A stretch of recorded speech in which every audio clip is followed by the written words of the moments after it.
Negde između 8. i 13. oktobra 7 brodova ruske pacifičke flote isplovilo je iz Čongđina, Hamhunga i Musudana u Severnoj Koreji do Vladivostoka u Rusiji.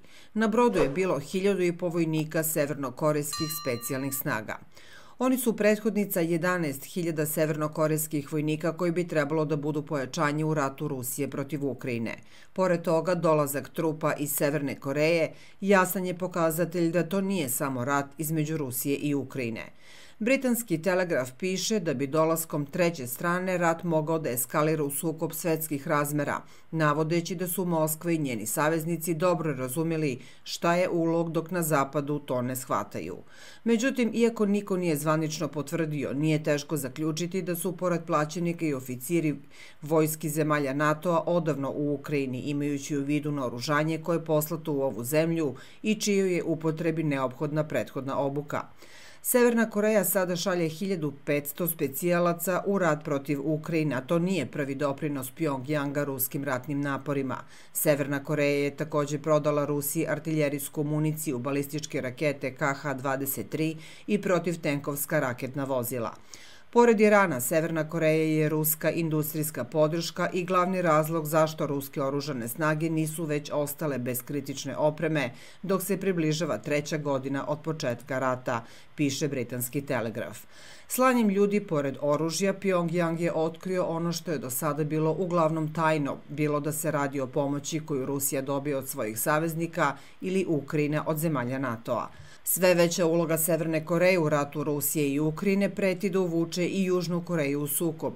Južna Koreja već podržava Ukrajinu pošiljkama humanitarne pomoći, a navodno je prodala Sjedinjenim Američkim Državama 1.000.000 artiljerijskih granata koje će dalje biti prosleđene Ukrajini. Zvanični Seul nije bio voljan da isporučuje oružje direktno u Kijev.